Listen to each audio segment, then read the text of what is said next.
Good afternoon, students. Good afternoon. Good afternoon. Today our topic is globalization. First of all, I want to clear what is globalization.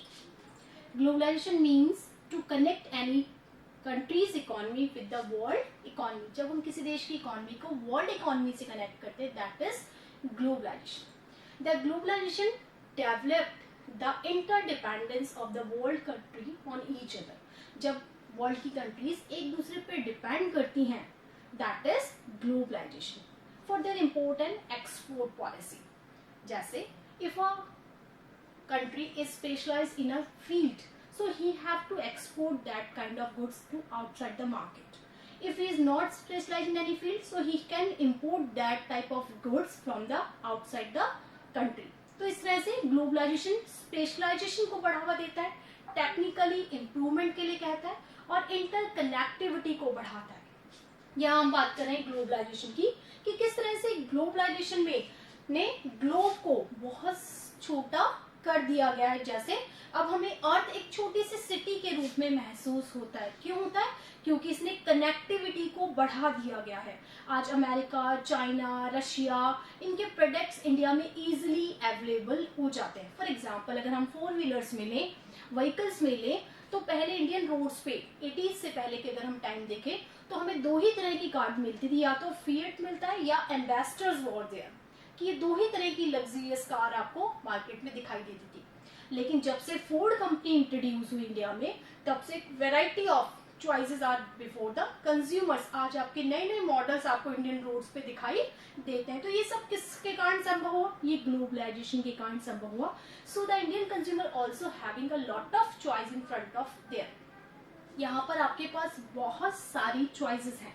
Globalisation के कारण आज आप यहाँ India में बैठे बैठे बहुत सारी कंपनीज, जो फॉरेन कंपनीज हैं, चाहे वो अमेरिकन हैं, चाहे जापानीज हैं, चाहे वो चाइनीज हैं, उनके प्रोडक्ट आपको यहाँ अवेलेबल हो जाते हैं. So this is the effect of globalisation.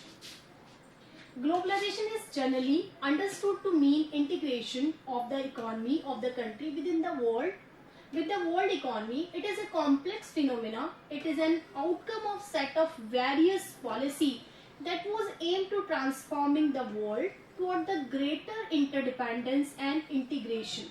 देखिए, ग्लोबलाइजेशन एक ऐसा प्रोसेस है by which the countries are interconnected और इंटरडिपेंडेंट. यानी ये वो प्रोसेस है जिसमें वर्ल्ड की कंट्रीज एक दूसरे से कनेक्टेड होती हैं और एक दूसरे पर डिपेंड करती हैं. So this is the method who just give the rise to specialization. यानी ये वो प्रोसेस है जिसमें हर कंट्री अपने आप को किसी फील्ड में स्पेशलाइज्ड करती है और जिस फील्ड में उसकी प्रोसेस में थोड़ा लीवरेजेस हैं, कमियां हैं, वहां वे दूसरी कंट्री को वहां पर प्रेफरेंस देता है. तो globalization is interconnect the world's countries. Involves creation of network and activities transcending economic and social and geographical boundaries. Globalization attempts to establish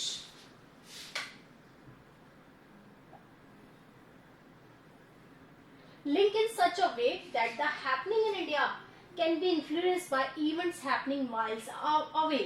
यानी जैसे आप न्यूज चैनल्स में देखते हैं ना, आपने देखा कि अमेरिका में जो इलेक्शंस हुए उसकी आपको पूरी जो भी डिटेल्स होती है वो आपको घर बैठे अवेलेबल होती है. तो हमें ऐसा लगता है कि ये सब चीजें जो अमेरिका में हो रही है, चाइना में इंसिडेंट हो रही है, जो भी कैप्चर हो रही है मीडिया के थ्रू, वो आपको सारी रिसेंट न्यूज वहीं पर मिल जाती है. ऐसे ही अभी हम तालिबान का इंसिडेंट ले कि तालिबान में जो अफगानी इलाके में तालिबान ने जो अटैक किया, वो पूरी न्यूज आपको कहाँ मिली? वाई मीडिया आपको वहां पर मिल गई. तो इस तरह से आपको लगता है कि ये चीजें बहुत जल्दी आप तक पहुंच जाती हैं. ऐसा क्यों हो पाया?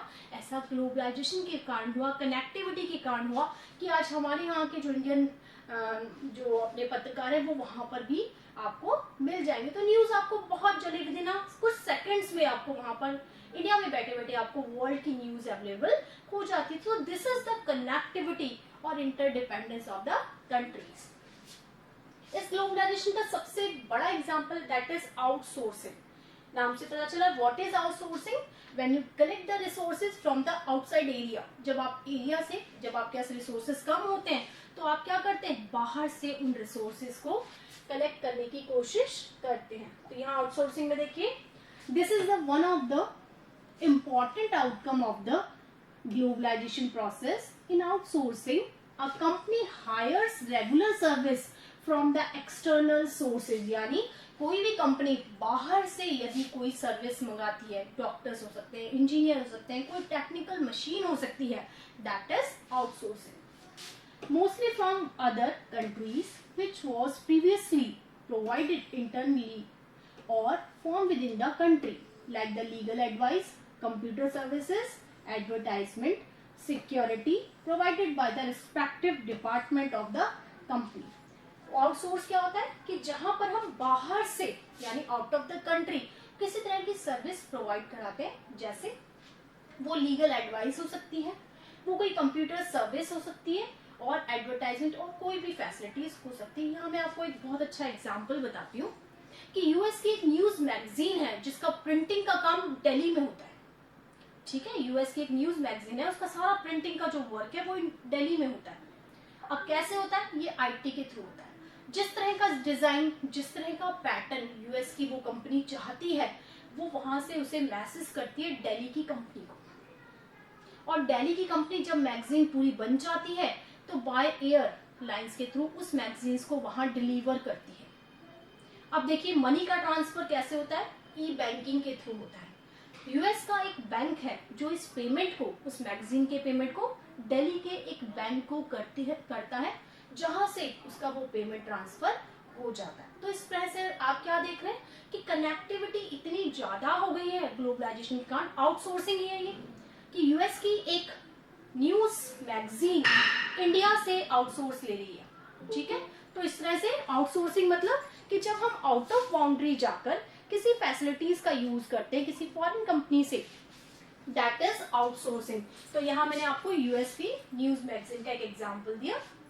As a form of economic activity, outsourcing has intensified in recent time because of the growth of fast mode of communication, particularly the growth of information technology। इस समय आईटी का बहुत डेवलपमेंट हो रहा है। आप देख रहे हैं ना, आईटी सेक्टर में बहुत डेवलपमेंट है, और इस आईटी सेक्टर के डेवलपमेंट के कारण ही ये प्रोसेस फॉलो हुआ। जैसे मैंने अभी आपको कहा कि यूएस की मैगजीन है, तो ये आईटी सेंटर है कि वहां से इंफॉर्मेशन यहाँ आना, यहाँ से मैगजीन प्रिंट होना, डिजाइन होना और वहां तक पहुंचना, फिर मनी का ई बैंकिंग के थ्रू ट्रांसफर होना। तो ये सब आईटी सेक्टर इंफॉर्मेशन टेक्नोलॉजी की इतनी ज्यादा बिकमिंग चेंजेस आ रहे हैं, और यही कारण है कि अब आउटसोर्सिंग हर एक कंपनी का एक बहुत बड़ा एजेंडा हो गया है। इन recent times, because of growth of fast modes of communication, particularly the growth of information technology (IT), many of services such as voice-based business processes, popularly known as BPO, or the call centers record keeping। ठीक है, यहाँ full form लिखेंगे, what is BPO, business processes. ठीक है, that is organisation is, या इसको कहते हैं BPO, और कॉल सेंटर्स। ठीक है, जैसे आपने देखा कई फॉरेन कॉल सेंटर्स इंडिया में भी हैं। तो ये सब किसके कारण हुआ, आईटी के डेवलपमेंट के कारण आउटसोर्सिंग का यूज किया जाता है। अब यहाँ पर एक एग्जाम्पल दे रखा है, ग्लोबल फुटप्रिंट का एक एग्जाम्पल दे रखा है। देखिए यहाँ पर इसमें एग्जाम्पल दिया है कि ONGS विदेश as a subsidiary of Indian public sector enterprises, oil and natural gas corporation engaged in oil and gas exploration and production has project in 16 countries। ठीक है, ये एक ONGC विदेश ऑर्गेनाइजेशन है, ये सब्सिडरी है किसकी, हमारे पब्लिक सेक्टर एंटरप्राइजेस की, जो ऑयल और गैस को एक्सप्लोरेशन मतलब उसको निकालने का काम करते हैं, जिनके 16 कंट्रीज में प्रोजेक्ट चल रहे हैं। 16 देशों में इनका प्रोजेक्ट है, हमारे इंडिया में भी इसका एक प्रोजेक्ट है।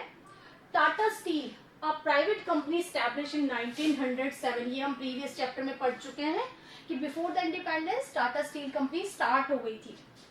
is one of the top 10 global steel companies in the world which have operation 26 countries। इसी तरह से टाटा स्टील जो कंपनी है वो भी 26 देशों में स्टील का प्रोडक्शन करती है। And sell it products to 50 countries, और अपना जो प्रोडक्ट है वो लगभग 50 देशों तक सप्लाई करती है. Its employ nearly 50,000 person other countries. लगभग 50,000 एम्प्लॉयड हैं टाटा स्टील्स में जो आउट ऑफ कंट्री है. HCL technologies, one of the top 5 IT company. ऐसी HCL जो इंडिया की कंपनी है वो भी टॉप 5 में आती है. India has office in 31 countries. India की उस कंपनी के 31 कंट्रीज में ऑफिस हैं. And employees are 15,000 person abroad, और लगभग विदेशों में 15,000 उसके लोग वर्कर काम करते हैं. Doctor Reddy's laboratories initially was a small company supplying pharmaceuticals goods to a big Indian company. Today has manufacturing plants and research center across the world. इसी तरह से मिस्टर रेड्डी, डॉक्टर रेड्डी की जो लेबोरेटरीज है वो एक छोटी सी कंपनी थी, लेकिन उसने अब बहुत बड़े पैमाने पर वो प्रोडक्शन और रिसर्च का काम कर रही है. तो इस तरह से this is the example which show of the global effect of globalization. कि आज ग्लोबलाइजेशन के कारण क्या देख रहे हैं आप, हमारा वर्ल्ड पे कनेक्टिविटी और इंटरडिपेंडेंस बहुत ज्यादा बढ़ गया है. Now we are just talking about the world trade organization. अब ये है क्या, the world trade organization which is known as WTO. It is establish on 1995. 1995 में इसको स्टैब्लिश किया गया, और आज वर्ल्ड के बहुत सारे देश इसके मेंबर नेशंस हैं. 1948 में इसमें ओनली 23 कंट्रीज केवल उसके मेंबर्स थे. यहाँ देखिए, सबसे पहले general agreement on trade and tariff, जिसे हम गेट के नाम से जानते हैं, GATT. फुल फॉर्म लिखेंगे GATT, which means general agreement on trade and tariff. Rather now 1948 में ये स्टैब्लिश हुई 23 कंट्रीज के साथ, लेकिन 1995 में इसको कन्वर्टेड किया गया वर्ल्ड ट्रेड ऑर्गेनाइजेशन के रूप में. As the global trade organization to administer all multilateral trade agreement by providing equal opportunity to all countries in the international market for trading purpose. ये वो ऑर्गेनाइजेशन है जो वर्ल्ड की जो कंट्रीज हैं उनको कनेक्ट करती है. किस लिए, इक्वल, सभी के लिए ट्रेड जो एग्रीमेंट है उनके जो फीचर्स हैं वो सभी के लिए इक्वल होंगे, चाहे वो डेवलप्ड नेशंस हैं चाहे वो डेवलपिंग नेशंस हैं. WTO is expected to establish a rule-based trading regime in which nations cannot place arbitrary restrictions on trade. यानी WTO किस लिए बनाया गया है कि ट्रेड पे कोई भी रिस्ट्रिक्शन ना लगाए, चाहे वो डेवलपिंग नेशंस हो चाहे वो डेवलप्ड नेशन हो. तो फ्री ट्रेड पॉलिसी के लिए भी establish the WTO.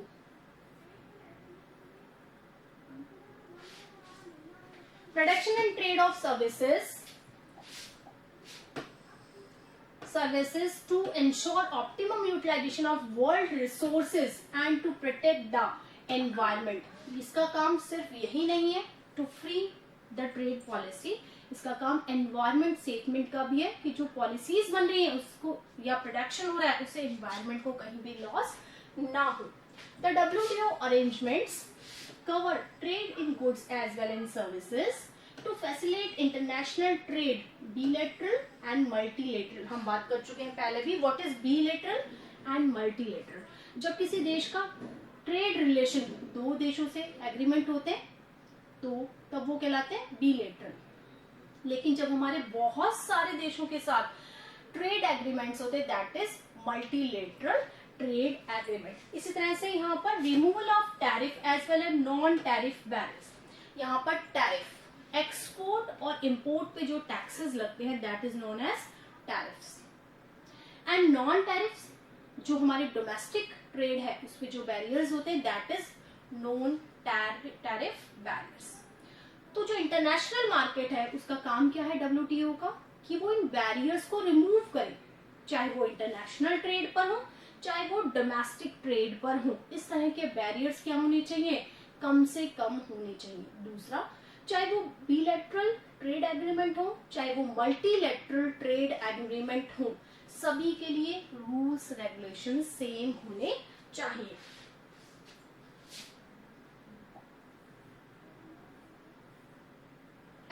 Important member of WTO। अब यहाँ इंडिया का रोल देख रहे हैं कि इंडिया का रोल क्या है। India has been in the forefront of framing fair global rules, regulations and safeguard and advocating the interest of the developing world। ठीक है, इसमें क्योंकि इंडिया भी एक बहुत बड़ा मेंबर है, इसलिए वो कोशिश करता है कि जितने भी रूल्स बन रहे हैं, ग्लोबल रूल्स बन रहे हैं, वो सबके लिए एक जैसे होने चाहिए। India has kept its commitment towards the liberalization of trade made the WTO by removing the quantitative restrictions on import and reducing the tariff rates। और इसी तरह से जब हम WTO के मेंबर बने तो हमने कोटा, जिसे हम बोल रहे हैं क्या है ये, क्वांटिटेटिव रिस्ट्रिक्शंस को क्या बोलते हैं, कोटा। तो हमने कोटा को रिमूव किया और टैरिफ रेट्स को, जो हमारे इंपोर्ट और एक्सपोर्ट पे जो टैक्सेस लगते थे, उनकी रेट्स को भी हमने रिड्यूस किया। तो इस तरह से हम देख रहे हैं कि ग्लोबलाइजेशन से क्या क्या चेंजेस आए। Now some scholars are argued on the world organization. कुछ स्कॉलर्स हैं इन ऑर्गेनाइजेशन पे आर्ग्यू करते हैं, उनके पॉजिटिव और नेगेटिव एस्पेक्ट बताते हैं। जैसे हम WTO की बात करते हैं, it is a world organization setting for the trade, remove to the trade barriers. ये ऑर्गेनाइजेशन स्टार्ट की गई थी ताकि जो ट्रेड पर बैरियर्स लगे हैं उसे कम किया जाए, चाहे वो डेवलपिंग नेशन लगाए, चाहे वो डेवलप्ड नेशन लगाए। लेकिन बहुत सारे लोगों का ऐसा मानना है कि जो डेवलप्ड नेशन होते हैं उनका एक प्रेशर रहता है डेवलपिंग नेशंस पे, कि वो कुछ कंडीशंस पे लोन देते हैं और धीरे धीरे उनकी इकोनॉमी में क्या करते हैं, अपने आप को स्टैब्लिश कर लेते हैं। यहाँ पर हम देखेंगे इसके पॉजिटिव और negative aspect. Some scholar question the full usefulness of India being a member of WTO as a major volume of international trade occurs among the developed nations। कुछ जो स्कॉलर्स हैं इस पे प्रश्न उठाते हैं कि इंडिया बहुत बड़ा एक्सपोर्टर मार्केट रखता है अपने पास, तो उस सिचुएशन में they also say that the while developed countries file complaints over agriculture subsidies given in their countries. उनका ऐसा कहना है कि जो बड़ी बड़ी जो कंट्रीज हैं, जैसे अमेरिका है, चाइना है, वो कहते हैं कि अपने यहाँ पर सब्सिडीज कम करो। इंडिया में सब्सिडीज क्या करनी चाहिए, कम करनी चाहिए। अगर हम सब्सिडीज कम कर देंगे तो फार्मर्स की कॉस्ट क्या हो जाएगी, ज्यादा। और जब वो विदेशी मार्केट में अपने एक्सपोर्ट्स को बेचेंगे तो वो क्या होंगे, कॉस्टली होंगे। जबकि आपको मैं बताती हूँ यूएस में ऐसा है कि वहाँ एग्रीकल्चर पे डिपेंडेंस ओनली 1% है। हमारे यहाँ एग्रीकल्चर में जहाँ 40 से 50% का डिपेंडेंस है, most of the public are engaged in 40 to 50% people are engaged in agriculture side, और जीडीपी में भी उसका कंट्रीब्यूशन बहुत अच्छा है। यूएस में ये जीडीपी का कंट्रीब्यूशन ओनली 1% है एग्रीकल्चर का, और जो एम्प्लॉयमेंट है वो 0.5% है। इतना होने के बावजूद भी जो यूएस गवर्नमेंट है वो वहाँ के फार्मर्स को सब्सिडीज देती है ताकि उनके जो प्रोड्यूस हैं वो क्या हो जाएंगे, कम रेट पे वो बाहर सप्लाई कर सके। तो ये डिस्पैरिटी हो गई कि एक तरफ तो वो इंडिया जैसे डेवलपिंग कंट्रीज को कहती हैं कि यू जस्ट डिक्रीज द और रिड्यूस द सब्सिडीज, और दूसरी तरफ डेवलप्ड नेशन खुद के देश में सब्सिडीज देते हैं ताकि उनके जो एक्सपोर्ट हैं वो मार्केट में बहुत सस्ते पड़े। तो यहाँ जो स्कॉलर्स हैं दे आर्ग्यू कि ये डिस्पैरिटीज क्यों है, डेवलपिंग नेशंस के लिए रूल अलग है और डेवलप्ड नेशंस के लिए अलग। Developing countries feel cheated as are forced to open their markets toward the developed countries but are not allowed to access to market to developed countries। यानी जो डेवलप्ड नेशन है वो तो कहते हैं कि हमारे लिए गेट खोल दीजिए, हमें अंदर आने दीजिए, लेकिन जो डेवलप्ड कंट्रीज हैं वो कहीं भी डेवलपिंग कंट्रीज को अपने मार्केट को कैप्चर नहीं करने देती। तो ये जो डिस्पैरिटीज हैं ये आर्ग्यूमेंट का एक बहुत बड़ा क्वेश्चन है। नाउ अब हम स्टडी आउट करते हैं कि जो इंडियन इकोनॉमी है क्या रिफॉर्म में उसमें सक्सेस आई या नहीं आई रिफॉर्म पीरियड में। तो यहाँ पर देख रहे हैं कि असाइनमेंट हम यहाँ पे कर रहे हैं कि क्या चेंजेस आए। तो सबसे पहला जो नोटिसेबल चेंजेस है आप मार्क करते जाएंगे कि यहाँ पर जीडीपी में चेंजेस है। The growth of, first point बना लेंगे इसको, इंक्रीज इन, क्या लिखेंगे पॉइंट में, इंक्रीज इन जीडीपी, कि जीडीपी में क्या चेंजेस आए। तो the growth of GDP increase from 5.6% to 8.2% in 1980, यानी हमारी जीडीपी की ग्रोथ जो 5.76% थी वो बढ़कर 8.2 हो गई। ठीक है, ड्यूरिंग द रिफॉर्म पीरियड, यानी जीडीपी में हमारे यहाँ इंक्रीमेंट हुआ है।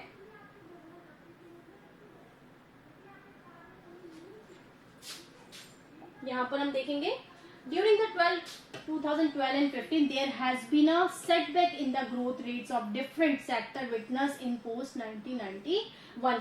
सेक्टर्स की ग्रोथ में भी चेंज आए, जैसे हमारे यहाँ आईटी सेक्टर जो सर्विस सेक्टर है वो बहुत ज्यादा बूमिंग है।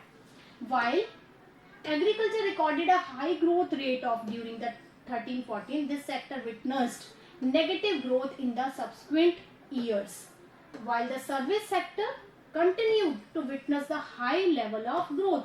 तो इस तरह से हमने सेक्टर्स में चेंज देखा कि पहले जहां एग्रीकल्चर का बहुत बड़ा रोल था, अब उसने किसको ले लिया, सर्विस सेक्टर ने उस रोल को कैप्चर कर लिया। यहाँ बता रहे 2014-15 में this sector witness high growth of 9.8% and the industrial sector growth is 13 in the subsequent year. ठीक है, तो ये बता रहे कि किस तरह से ये पॉजिटिव एस्पेक्ट है कि जीडीपी में क्या चेंजेस आया और सेक्टर्स में क्या चेंजेस पाए गए। ठीक है, सेकंड जो पॉइंट आप देख रहे हैं, सेकंड पॉइंट जो आप बनाएंगे वो फॉरेन इन्वेस्टमेंट का पॉइंट बनेगा। इसमें आप बताएंगे the foreign investment which includes the foreign direct investment और फॉरेन इंस्टीट्यूशनल इन्वेस्टमेंट, यहाँ फुल फॉर्म रखेंगे FDI और FII, फॉरेन डायरेक्ट इन्वेस्टमेंट और एक ऑर्गेनाइजेशन के थ्रू होता है तो इंस्टीट्यूशनल इन्वेस्टमेंट। ठीक है, तो उसमें क्या चेंजेस आए, इंक्रीज हुआ $100 बिलियन से चेंज होकर 30 बिलियन हो गया। ठीक है, तो ये एक अच्छा साइन है। ठीक, इस तरह से फॉरेन एक्सचेंज के जो हमारे रिजर्व थे जो केवल सिर्फ 6 बिलियन थे, अब वो बढ़कर कितने हो गए, 413 बिलियन तक पहुंच गए। ठीक है, तो ये एक अच्छा पॉजिटिव साइन है कि हमारी जीडीपी बढ़ी है, हमारे यहाँ इन्वेस्टमेंट का रेशियो भी काफी इंक्रीज हुआ है।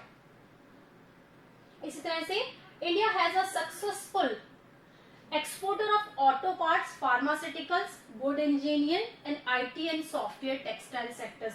तो थर्ड जो अपना पॉइंट बनेगा, थर्ड जो इन्वेस्टमेंट के अलावा थर्ड जो हमारा पॉइंट है वो क्या हो जाएगा, India emerge as a big exporter. India एक बहुत अच्छे एक्सपोर्टर के रूप में आया। किस में है, वो ऑटो पार्ट्स का एक्सपोर्ट करता है, फार्मास्यूटिकल्स में, इंजीनियरिंग वर्क में, आईटी सॉफ्टवेयर में और टेक्सटाइल में इसका बहुत अच्छा कमांड है।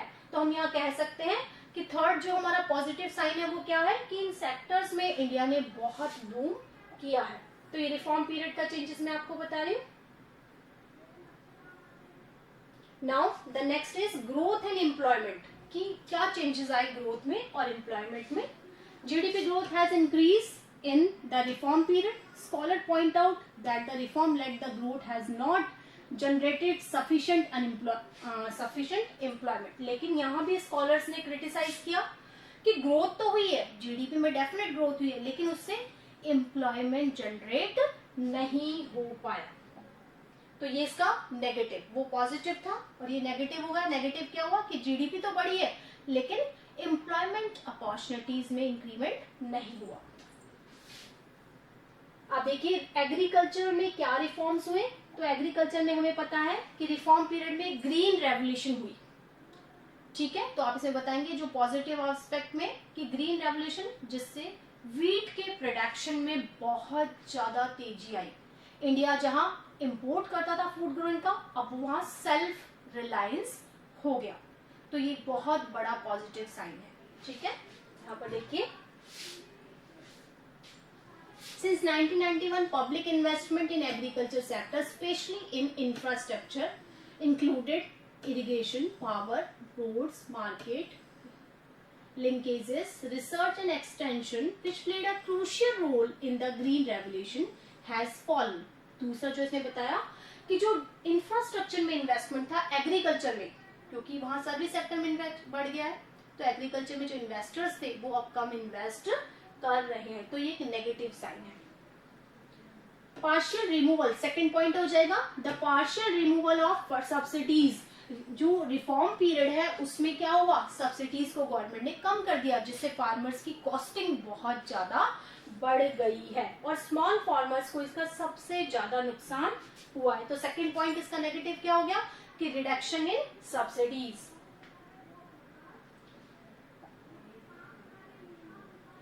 नेक्स्ट है क्योंकि एग्रीकल्चरल, इसी तरह से मिनिमम सपोर्ट प्राइसेस जो हम देखते हैं, the law of minimum support prices, lifting of quantitative restriction on import of agriculture products.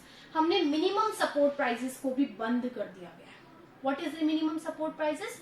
These are the incentive for the farmers which is declare by the government before the sowing season, यानी जब फसल पैदा होती है उससे पहले ही government decide कर देती है वीट के प्राइसेस, बाजरा। अगर मार्केट में प्राइसेस कम होते हैं तो गवर्नमेंट फार्मर्स के बेनिफिट के लिए उनको खरीद लेती। लेकिन जब से रिफॉर्मिंग पीरियड आया है तब से ये प्राइसेस डिसाइड कम किए जा रहे हैं, तो इससे भी फार्मर्स पे नेगेटिव इफेक्ट पड़ता, उन्हें एक इंसेंटिव जो मिलता था वो कम हो गया। तो ये थर्ड पॉइंट हो गया आपका कि एग्रीकल्चर में क्या नेगेटिव इफेक्ट रहे। अब आ रहा है रिफॉर्म इन इंडस्ट्रियल, कि इंडस्ट्रियल पीरियड में क्या रिफॉर्म में चेंजेस आए। Industrial growth has also recorded a slow down. अगर हम रिफॉर्म पीरियड में देखें तो इंडस्ट्रियल की ग्रोथ क्या हुई है, स्लो डाउन हुई है। दिस इज बिकॉज, क्यों हुआ ऐसा, decreasing demand of industrial product due to the various reason such as cheaper imports, क्योंकि कंपटीशन बढ़ गया है इंडियन मार्केट में। अब चीपर, जो जैसे हमने बात की थी चाइना की ट्वाइस की बात की थी, चाइना से ट्वाइस आ रहे हैं, वो इंडियन मार्केट में बहुत सस्ते पड़ते हैं। तो इसीलिए जो इंडस्ट्रियल सेक्टर है उसकी ग्रोथ पर यहाँ नेगेटिव इफेक्ट देखने को मिल रहा है।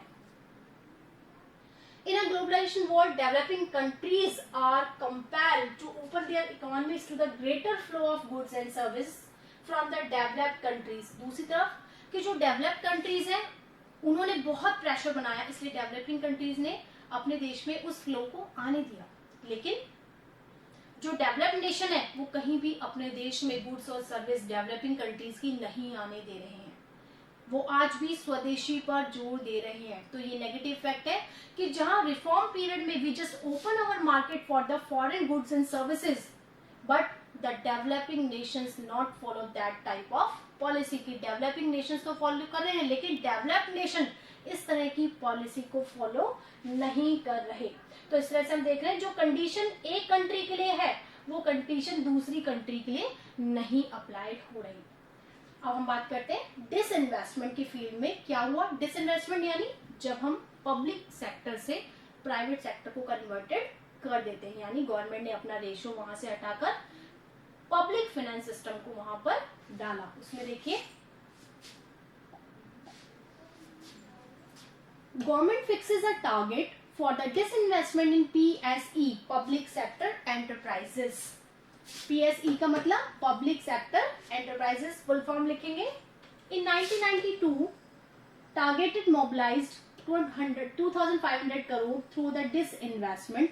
The government was able to mobilize 3,040 crore more than the target. ठीक है, जहां गवर्नमेंट ने सोचा था कि वो लगभग 2500 करोड़ का जो अपना इन्वेस्टमेंट है उसको वापस ले लेगी, उसने अपने टारगेट से ज्यादा काम किया और लगभग 3040 करोड़ का इन्वेस्टमेंट उसने वापस लिया। वहां पर किसको जोड़ा, पब्लिक शेयर्स को वहां पर जोड़ा। इन 1718 the target was 1 lakh crore, achievement was 1,57 crore. तो इसी तरह से जो डिसइन्वेस्टमेंट का रेशो यानी धीरे धीरे पब्लिक सेक्टर को तो कम किया जा रहा है और प्राइवेट सेक्टर को बहुत ज्यादा एनकरेज किया जा रहा है। So point out the assets of PS have been undervalued and sold to the private sector। यही कारण है कि जो पब्लिक सेक्टर की जितने भी एंटरप्राइजेज हैं उनकी वैल्यू क्या हो रही है, धीरे धीरे कम हो रही है और अब वो प्राइवेट सेक्टर को सोल्ड किए जा रहे हैं क्योंकि इक्विटी में उनका रेशो बढ़ता जा रहा है। This means that has been a substantial loss to the government and through outright sale of public assets। और इसका मतलब गवर्नमेंट को वहां पर पब्लिक एसेट्स को सेल करने से वहां पर लॉस हो रहा है क्योंकि गवर्नमेंट की जो वैल्यूबिलिटी है वो धीरे धीरे क्या हो रही है, कम हो रही है। तो ये गवर्नमेंट सेक्टर में जो डिसइन्वेस्टमेंट है ये भी रिफॉर्म पीरियड का एक बहुत बड़ा ड्रॉबैक है। ऐसे ही फिस्कल पॉलिसी में क्या चेंजेस आए, व्हाट इज फिस्कल पॉलिसी हम पहले पढ़ चुके हैं। The government revenue and expenditure structure combined together known as fiscal policy, यानी जिसमें गवर्नमेंट के आय और व्यय का हिसाब रखा जाता है उसे हम फिस्कल पॉलिसी कहते हैं। तो रिफॉर्म पीरियड में इस फिस्कल पॉलिसी पे क्या इफेक्ट रहे। Economic reforms have placed limited on the growth of public enterprise and expenditure, especially in the social sector. ठीक है, जो रिफॉर्म पीरियड है उसमें गवर्नमेंट के जो एक्सपेंडिचर्स थे वो सोशल सेक्टर पे बहुत कम रहे, क्योंकि सब्सिडीज आपने हटा दी, जितने बेनिफिट फार्मर्स को दिए जाते थे वो आपने कम कर दिए। The tax reduction in the reform period aimed to yielding large revenue and curb taxes evasion has not resulted in increasing the tax revenue. हमने टैक्स में रिबेट इसलिए दी थी रिफॉर्म पीरियड में कि हम ज्यादा से ज्यादा टैक्स से इनकम कलेक्ट कर पाएंगे और लोग टैक्स की चोरी नहीं करेंगे। बट रिफॉर्म पीरियड में जो टैक्सेशन का कलेक्शन हुआ वो इतना खास नहीं रहा। तो ये इसका नेगेटिव इफेक्ट है कि टैक्स के लिए हमने रिफॉर्म पीरियड में बहुत सारे रिडक्शन किए, लेकिन उन रिडक्शन का कहीं भी फायदा टैक्स के इंक्रीमेंट में नहीं हुआ। The reform policies involving tariff reduction have circulated to scope for the rising the revenue too. इस तरह से ही हमने टैरिफ पर यानी एक्सपोर्ट और इंपोर्ट में भी बहुत सारे रिडक्शन किए, लेकिन वहां भी किसी भी प्रकार की कस्टम ड्यूटीज में कोई इंक्रीमेंट नहीं हुआ। इसी तरह से जब हमने अट्रैक्शन के लिए फॉरेन इन्वेस्टर्स को बुलाने के लिए इंसेंटिव्स दिए उन्हें बहुत सारे इन्वेस्टर्स को, लेकिन उसमें भी रिडक्शन पाया गया, किसी तरह का हमारा टैक्स की कोई भी इंक्रीमेंट वहां पर नहीं हुआ। यानी जो रिफॉर्म पीरियड है वहां पर हमने एक्सपेंडिचर सोशल सेक्टर में नहीं किए और ना ही हमें टैक्स से कोई खास इनकम का कलेक्शन वहां पर हुआ। तो ये हमने पढ़ा कि जो हमारी पॉलिसी थी रिफॉर्म पीरियड की, जो पॉलिसी थी लिबरलाइजेशन, ग्लोबलाइजेशन और प्राइवेटाइजेशन, उसने कहाँ क्या अचीव किया। जैसे उसने नेशनल इनकम बढ़ाई, हमारी नेशनल इनकम के बढ़ने के साथ साथ गवर्नमेंट की पॉलिसीज का बहुत अच्छा इफेक्ट था, लेकिन उसके कुछ नेगेटिव एस्पेक्ट्स भी आपने देखे कि जैसे जीडीपी बढ़ी लेकिन एम्प्लॉयमेंट इंक्रीज नहीं हुआ, क्योंकि मल्टीनेशनल ग्रुप के आने से कैपिटल फॉर्मेशन तो बहुत हुआ लेकिन एम्प्लॉयमेंट जनरेशन नहीं हुआ। इसी तरह से सब्सिडीज को रिड्यूस करने के कारण और मिनिमम सपोर्ट प्राइस हटाने के कारण फार्मर्स को बहुत ज्यादा एग्रीकल्चर साइड में लॉस हुए।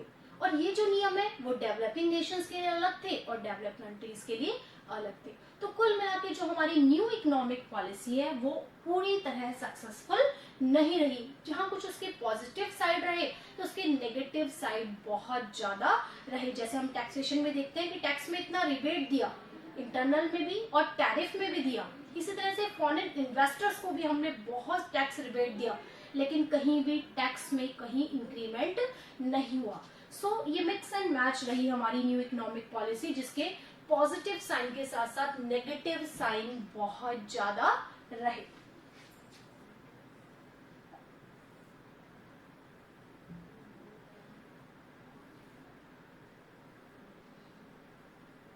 अगर हम इसका कॉन्ट्ररी करें पॉलिसीज को, तो पॉलिसीज का अगर हम कंक्लूजन निकालते हैं तो हमें यही समझ में आता है कि ये पॉलिसी कोई खास इफेक्टेड नहीं रही। हालांकि हम देखते हैं कि इससे हमारा इंटरनेशनल ट्रेड काफी अच्छा बढ़ा, आईटी सेक्टर और सर्विस सेक्टर की बहुत ज्यादा अच्छी स्थिति रही और हम वर्ल्ड में बहुत सारी चीज में नंबर 1 हुए। जैसे हमने देखा ऑटो पार्ट्स में हमें, फार्मास्यूटिकल्स में भी नंबर 1, आईटी सेक्टर में हम बहुत अच्छा फ्लोरिश कर रहे हैं, लेकिन फिर भी एग्रीकल्चरल साइड में बहुत ज्यादा डिफेक्शन आया वहां पर।